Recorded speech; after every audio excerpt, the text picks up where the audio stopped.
तुलसी, वेदों का सार, हमारे संस्कार हमारी पहचान। सफला एकादशी, दिनांक 26 दिसंबर 2024, गुरुवार। माह पौष पक्ष कृष्ण। प्रारंभ 25 दिसंबर रात्रि 10:29।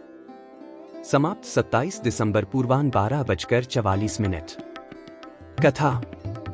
मोक्षदा एकादशी की व्रत कथा को सुनकर अर्जुन ने प्रसन्न होते हुए कहा, हे कमल नयन, मोक्षदा एकादशी की व्रत कथा सुनकर मैं धन्य हो गया।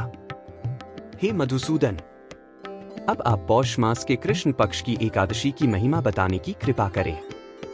उस एकादशी का क्या नाम है, उस दिन किस देवता की पूजा होती है और उसके व्रत का विधान क्या है? मुझ पर कृपा करते हुए यह सब आप मुझे विस्तार पूर्वक बताएं।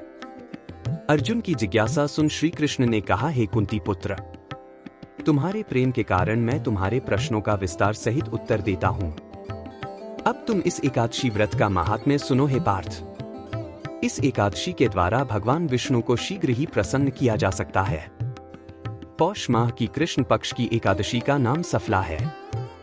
इस एकादशी के आराध्य देव नारायण हैं। इस एकादशी के दिन श्रीमन नारायण जी की विधि के अनुसार श्रद्धा पूर्वक पूजा करनी चाहिए। हे पांडुनंदन, इसे सत्य जानो कि जिस तरह नागों में शेषनाग, पक्षियों में गरुड़, ग्रहों में सूर्य चंद्र, यज्ञों में अश्वमेध और देवताओं में भगवान विष्णु श्रेष्ठ हैं, उसी प्रकार व्रतों में एकादशी व्रत श्रेष्ठ है। हे अर्जुन, एकादशी का व्रत करने वाले व्यक्ति भगवान श्री हरि को अति प्रिय है। इस एकादशी में नींबू, नारियल, नैवेद्य आदि अर्पण करके भगवान नारायण की पूजा करनी चाहिए। मनुष्य को 5 सहस्र वर्ष तपस्या करने से जिस पुण्य का फल प्राप्त होता है, वही पुण्य श्रद्धा पूर्वक रात्रि जागरण सहित सफला एकादशी का उपवास करने से मिलता है। हे कुंती पुत्र, अब तुम सफला एकादशी की कथा ध्यानपूर्वक सुनो। प्राचीन समय में चंपावती नगरी में महिष्मान नामक एक राजा राज्य करता था। उसके 4 पुत्र थे। उसका सबसे बड़ा लुम्पक नाम का पुत्र महापापी और दुष्ट था। वह हमेशा परस्त्री गमन में तथा वेश्याओं के यहाँ जाकर अपने पिता का धन व्यय किया करता था। देवता, ब्राह्मण, वैष्णव आदि सुपात्रों की निंदा करके वह अति प्रसन्न होता था। सारी प्रजा उसके कुकर्मों से बहुत दुखी थी, परंतु युवराज होने के कारण सब चुपचाप उसके अत्याचारों को सहन करने को विवश थे और किसी में भी इतना साहस नहीं था कि कोई राजा से उसकी शिकायत करता, परंतु बुराई अधिक समय तक पर्दे में नहीं रहती। एक दिन राजा महिष्मान को लुम्पक के कुकर्मों का पता चल ही गया। तब राजा अत्यधिक क्रोधित हुआ और उसने लुम्पक को अपने राज्य से निकाल दिया। पिता द्वारा त्यागते ही लुम्पक को और सभी ने भी त्याग दिया। अब वह सोचने लगा कि मैं क्या करूं, कहां जाऊं। अंत में उसने रात्रि को पिता के राज्य में चोरी करने की ठानी।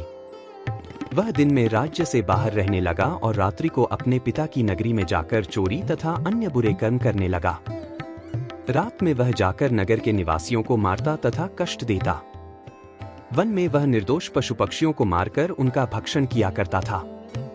किसी किसी रात जब वह नगर में चोरी आदि करते पकड़ा भी जाता तो राजा के डर से पहरेदार उसे छोड़ देते थे। कहते हैं कि कभी कभी अनजाने में भी प्राणी ईश्वर की कृपा का पात्र बन जाता है। ऐसा ही कुछ लुम्पक के साथ भी हुआ। जिस वन में वह रहता था, वह वन भगवान को भी बहुत प्रिय था। उस वन में एक प्राचीन पीपल का वृक्ष था तथा उस वन को सभी लोग देवताओं का क्रीड़ा स्थल मानते थे। वन में उसी पीपल के वृक्ष के नीचे महापापी लुम्पक रहता था। कुछ दिन बाद पौष मास के कृष्ण पक्ष की दशमी के दिन वस्त्रहीन होने के कारण लुम्पक तेज ठंड से मूर्छित हो गया। ठंड के कारण वह रात को सो न सका और उसके हाथ पैर अकड़ गए। वह रात बड़ी कठिनता से बीती, किंतु सूर्य के उदय होने पर भी उसकी मूर्छा नहीं टूटी। वह ज्यों का त्यों पड़ा रहा। सफला एकादशी की दोपहर तक वह पापी मूर्छित ही पड़ा रहा। जब सूर्य के तपने से उसे कुछ गर्मी मिली, तब दोपहर में कहीं उसे होश आया और वह अपने स्थान से उठकर किसी प्रकार चलते हुए वन में भोजन की खोज में फिरने लगा। उस दिन वह शिकार करने में असमर्थ था, इसलिए पृथ्वी पर गिरे हुए फलों को लेकर पीपल के वृक्ष के नीचे गया। तब तक भगवान सूर्य अस्ताचल को प्रस्थान कर गए थे। भूखा होने के बाद भी वह उन फलों को न खा सका, क्योंकि कहाँ तो वह नित्य जीवों को मारकर उनका मांस खाता था और कहाँ फल। उसे फल खाना तनिक भी अच्छा नहीं लगा। अतः उसने उन फलों को पीपल की जड़ के पास रख दिया और दुखी होकर बोला, हे ईश्वर, यह फल आपको ही अर्पण है, इन फलों से आप ही तृप्त हों। ऐसा कहकर वह रोने लगा और रात को उसे नींद नहीं आई। वह सारी रात रोता रहा। इस प्रकार उस पापी से अनजाने में ही एकादशी का उपवास हो गया। उस महापापी के इस उपवास तथा रात्रि जागरण से भगवान श्रीहरि अत्यंत प्रसन्न हुए और उसके सभी पाप नष्ट हो गए। सुबह होते ही एक दिव्य रथ अनेक सुंदर वस्तुओं से सजा हुआ आया और उसके सामने खड़ा हो गया। उसी समय आकाशवाणी हुई, हे युवराज, भगवान नारायण के प्रभाव से तेरे सभी पाप नष्ट हो गए हैं, अब तू अपने पिता के पास जाकर राज्य प्राप्त कर। जब यह आकाशवाणी लुम्पक ने सुनी तो वह अत्यंत प्रसन्न होते हुए बोला, हे प्रभु, आपकी जय हो। ऐसा कहकर उसने सुंदर वस्त्र धारण किए और फिर अपने पिता के पास गया। पिता के पास पहुंचकर उसने सारी कथा पिता को सुनाई।